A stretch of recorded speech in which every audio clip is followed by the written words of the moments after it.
AJPI, association d'assurés engagés et responsables, présente Sud Radio, le grand matin week-end, la force de l'engagement, Muriel Réus. Bonjour Muriel Réus. Bonjour Jean-Marie. S'engager pour les droits fondamentaux des enfants, on va en parler dans quelques instants avec votre invitée Charlotte Cobel, secrétaire d'État chargée de l'enfance, qu'on a le plaisir d'accueillir sur Sud Radio. C'est une cause qui vous tient à cœur, comme à beaucoup de monde d'ailleurs. Oui, les droits fondamentaux des enfants, c'est une cause très importante. Alors la Convention internationale des droits des enfants a vu le jour en novembre 89. Avec ce traité international qui reconnaît les moins de 18 ans comme des êtres à part entière, porteurs de droits fondamentaux, obligatoires et non négociables, les responsables politiques se sont engagés à construire un monde digne pour les enfants. La France a été le deuxième pays européen à le ratifier. De nombreux principes fondamentaux et juridiquement contraignants obligent les États signataires. L'intérêt supérieur de l'enfant, avoir un nom, une nationalité, une identité, aller à l'école, être soigné.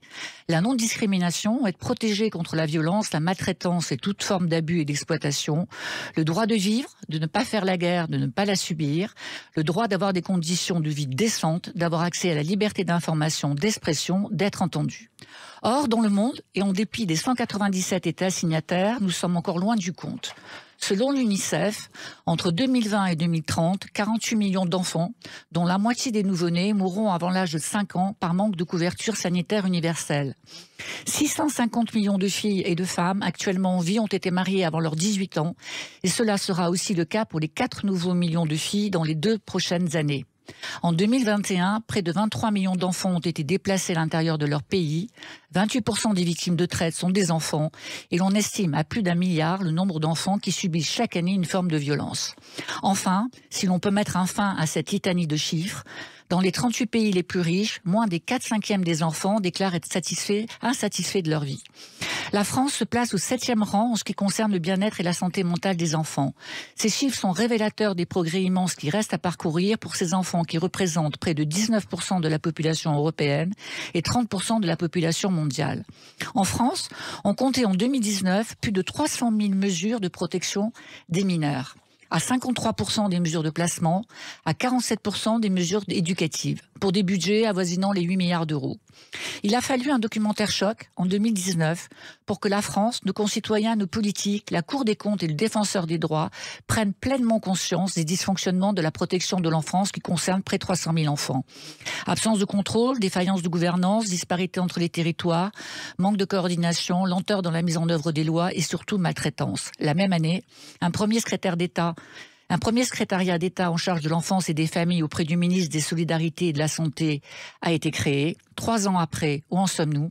La protection de l'enfance est-elle réellement au cœur de la volonté présidentielle telle qu'annoncée par Emmanuel Macron lors du débat présidentiel? Je reçois ce matin Charlotte Cobel, secrétaire d'État auprès de la Première ministre en charge de l'enfance depuis le 20 mai 2022. Et bienvenue à vous, Madame la Ministre. Bonjour. Vous êtes l'invitée de Muriel Réus. Bonjour Madame la Ministre. Je suis très heureux de vous recevoir ce matin. Alors avant de rentrer dans le détail de vos actions, que je sais nombreuses, parce que je suis votre agenda et je vois à quel point vous êtes investi et à quel point vous bougez sur tout le territoire. Pourriez-vous nous rappeler en quelques mots les grandes lignes de votre secrétariat d'État? Alors, vous avez évoqué dans votre éditorial la création du secrétariat d'État à l'enfance et à la famille dans le précédent quinquennat, qui était rattaché aux solidarités et à la santé. Vous avez aussi évoqué tous les sujets qui concernent l'enfance, tels que on le voit au travers des droits qui sont offerts à nos enfants dans cette magnifique Convention internationale des droits des enfants. C'est dire comme le sujet ne se limite pas à la santé et aux solidarités, qui sont évidemment déjà 2 thématiques essentielles. Et le président de la République, quand il a souhaité mettre l'enfance au cœur du nouveau quinquennat, il a souhaité que l'enfance soit portée par l'ensemble des ministères. Le ministère de la Justice, si on parle de droit, le ministère de l'Éducation nationale, évidemment, le ministère de la Santé, mais aussi le ministère de la Culture, le ministère des Sports. L'évolution dans ce quinquennat, c'est que j'ai été placée auprès de la Première ministre pour porter cette interministérialité, je dirais cette transversalité, ce sujet qui doit évidemment nous dépasser tous. Alors justement, ce secrétariat d'État est rattaché à la Première ministre, ça lui confère, comme vous venez de dire, une dimension interministérielle. C'est sûrement un avantage, car il permet d'impliquer l'éducation nationale, la justice, l'intérieur. Mais est-ce que ce n'est pas aussi un inconvénient dans le sens où il peut y avoir une complexité à mobiliser ces différents ministères et donc peut-être une perte d'efficacité, d'énergie ? C'est tout l'enjeu. Il faut à la fois coordonner et agir. Voilà. Et parfois, l'un empêche l'autre. Bon. Je le dis, je n'ai pas le monopole de l'enfance. Je n'ai pas le monopole de l'action de l'enfance. On a parlé d'ailleurs de plein de ministères investis, mais n'oubliez pas que les collectivités territoriales, pour ne citer que les institutions publiques, les municipalités, les départements, mais aussi tout le champ associatif extrêmement dynamique, et puis toutes les professions impliquées autour des enfants, on est très nombreux à s'occuper d'enfance, et c'est une bonne nouvelle. L'enjeu, c'est que on a plein d'actions qui s'épuisent à être insuffisamment coordonnées. La Cour des comptes, vous avez évoqué son rapport, est très clair. On a un sujet, ce mot est un peu technique, de gouvernance. En fait, appelons ça de la coordination. Qui pilote l'avion? Qui s'occupe de piloter les principales politiques au service de nos enfants? Alors, il y en a qui sont très nets. C'est le ministre de l'Éducation nationale qui s'occupe des enseignements à l'école.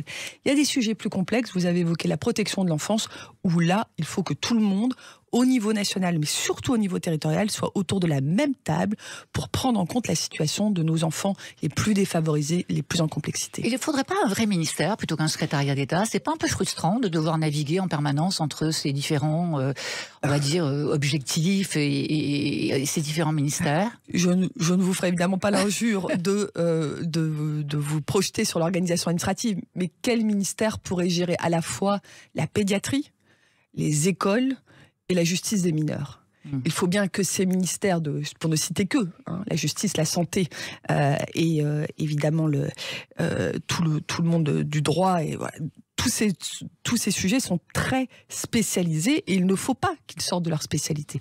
L'éducation est un métier à part. Par contre, que les uns et les autres se parlent et qu'ils conduisent des politiques transversales, je pense notamment effectivement à la lutte contre les violences, qui est une des priorités de ma feuille de route, tant les violences restent nombreuses sur nos enfants.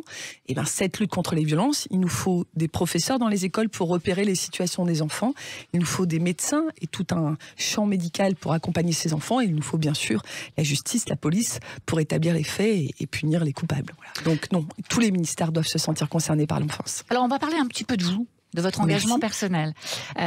Donc vos missions sont complexes, difficiles, elles sont émotionnelles, parce qu'elles sont liées effectivement à la protection des enfants, donc on est forcément tous touchés par cela.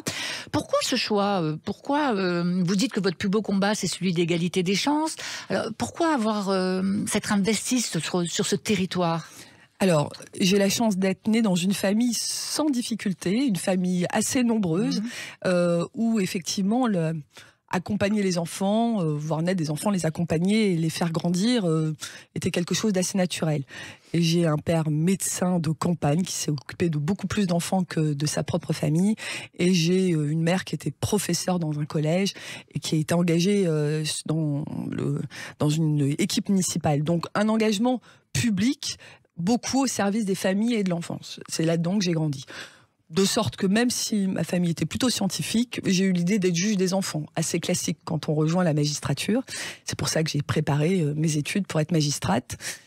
Une fois que j'ai eu l'école de la magistrature, je ne suis pas sortie comme juge des enfants, ça c'est le lot des classements et des postes disponibles, mais j'ai commencé au parquet des mineurs, sur le très beau territoire de la juridiction de Meaux, une juridiction où il y a à la fois la campagne, la ville urbaine telle qu'on la connaît aux alentours de Paris, et j'y ai beaucoup appris sur nos enfants, nos jeunes, nos familles. J'ai monté le parquet des mineurs sous l'autorité du procureur, et voilà, ça a été une première expérience qui m'a propulsée vers la prise en charge effective des mineurs au niveau de la justice. Pratiquement toute votre expérience, le tribunal de grande instance Bobigny, Tracfin, le parquet, Matignon, vous avez travaillé sur la réforme du code de justice pénale des mineurs, vous avez été directrice de la protection judiciaire de la jeunesse, donc en fait on voit bien que la protection de l'enfance, en tout cas les enfants, sont au cœur de votre parcours. Alors on va revenir un peu à vos actions, bien sûr, sur le harcèlement par exemple, dont sont victimes 1 million d'élèves par an, un enfant sur 10 est victime de harcèlement en ligne, un enfant sur 5 est victime de harcèlement scolaire. On vient de vivre 2 drames, Lucas 13 ans et Ambre 11 ans qui viennent de se suicider il y a quelques semaines. Alors comment agir? Qu'avez-vous mis en place? Alors, on a 2 actions qui se complètent. L'action de prévention auprès des élèves, auprès des parents, au sein des établissements scolaires. Là, c'est le fameux programme phare qui est développé par l'Éducation nationale. On y a été récemment avec Papendia le jour de la journée du harcèlement scolaire pour sensibiliser, former. Nous avons maintenant des jeunes ambassadeurs dans les écoles qui ont ce rôle de repérer les enfants harcelés. Les enfants sont souvent les meilleurs témoins et les meilleurs ambassadeurs pour eux-mêmes. Et puis on a aussi toute la partie lutte contre le harcèlement numérique qui aujourd'hui décuple les effets du harcèlement scolaire. Je le dis souvent, il y avait de la cruauté entre enfants avant notre époque, c'est la guerre des boutons. Simplement aujourd'hui, vous rajoutez quand même un phénomène supplémentaire, c'est le fait d'être caché derrière un téléphone pour insulter ou pour faire des remarques sur une jeune fille, un jeune garçon, sur un enfant, et le fait que votre information, elle se diffuse tout de suite à toute la classe, à toute l'école. Donc la honte et la violence, elle est beaucoup plus forte, et il faut donc lutter sur ces deux sujets. Sur le harcèlement numérique, c'est une des priorités du président de la République. On a mis en place un certain nombre de choses, on pourra y revenir, un laboratoire de la protection de l'enfance numérique avec l'ensemble des acteurs, les plateformes, les principaux industriels du monde du numérique. Nous travaillons évidemment avec le ministre du numérique sur ces sujets, c'est une priorité. Bon, on va dire le 119, qui est le numéro dédié à la prévention et la protection des enfants, le 3018 qui est dédié aux enfants victimes de cyberharcèlement et le 3020 qui est dédié aux enfants victimes de harcèlement scolaire. C'est important pour les parents aussi, parce que évidemment il y a les enfants, mais il y a les familles que l'on doit aider à combattre ce fléau. Alors, selon la Civise, qui est la commission indépendante sur l'inceste et les violences sexuelles faites aux enfants, 160 000 enfants sont victimes de violences sexuelles chaque année. Ce chiffre est terrible. Il est même sous-évalué selon certaines associations. France Télévisions vient de diffuser une série documentaire assez exceptionnelle dans sa réalisation et sa façon de retracer, c'est l'affaire Doutreau, à laquelle vous avez été confronté en tant que magistrat. J'imagine que vous l'avez vu. Tout à fait. Qu'est-ce qu'on peut dire sur les progrès qui ont été faits aujourd'hui pour recueillir la parole des enfants? Alors, revenons un peu en arrière, puisque vous parlez aussi de ma carrière de magistrate. Une année phare, l'année 1998, avec ce qu'on a appelé les lois Guigou, qui ont profondément transformé le champ judiciaire de la lutte contre les violences sexuelles sur les enfants, puisque ce sont les premières lois qui ont reporté la prescription après la majorité, pour permettre aux enfants qui subissaient des violences sexuelles dans leur environnement de parler après leur majorité. On a eu à ce moment-là, pour une première fois, une levée du secret sur les enfants et vraiment des professionnels dans les écoles, dans les crèches, partout qui ont été formés, et donc beaucoup de signalements, et ça a permis vraiment de lever le voile sur l'inceste notamment. Et on savait tous que cet emballement pouvait conduire à des injustices judiciaires. Ça arrive, la vérité n'est rarement devant les tribunaux. On a eu Outreau, qui, pour plein de raisons, et le téléfilm est quand même un peu caricatural, a opposé la parole des adultes et la parole des enfants et a traduit une vérité judiciaire avec des gens qui ont été condamnés, d'autres qui ont été acquittés.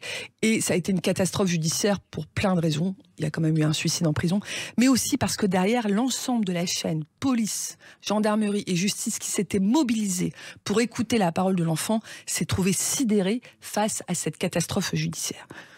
Et pendant plusieurs années, là où on écoutait avec attention les enfants, le doute s'est installé. Aujourd'hui, il faut revenir sur ça. La Civise nous le demande, parce qu'en réalité, nous n'avons pas mis fin à la lutte.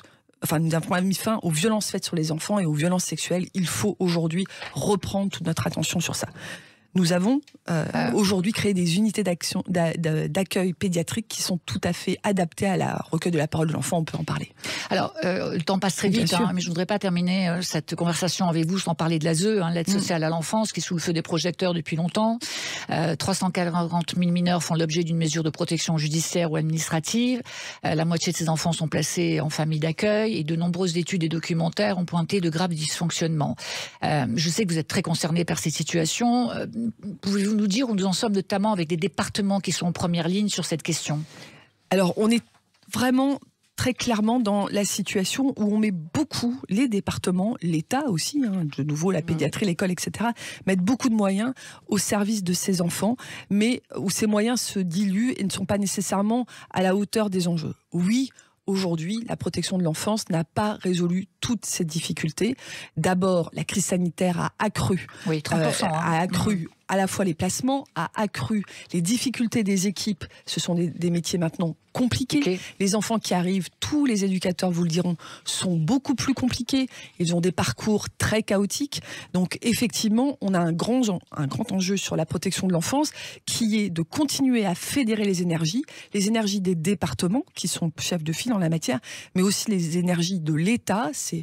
on a mis ça en place. Pour le coup, on a parlé de nouvelle gouvernance au niveau du territoire, que les gens se parlent plus, que la santé parle plus au département, à l'éducation nationale et à la justice, mais aussi qu'on accompagne mieux ces enfants tout au long de leur vie, dès le départ pour repérer les maltraitances, les difficultés, et après pour leur permettre d'avoir une insertion sociale et professionnelle aux enjeux, à la hauteur des enjeux.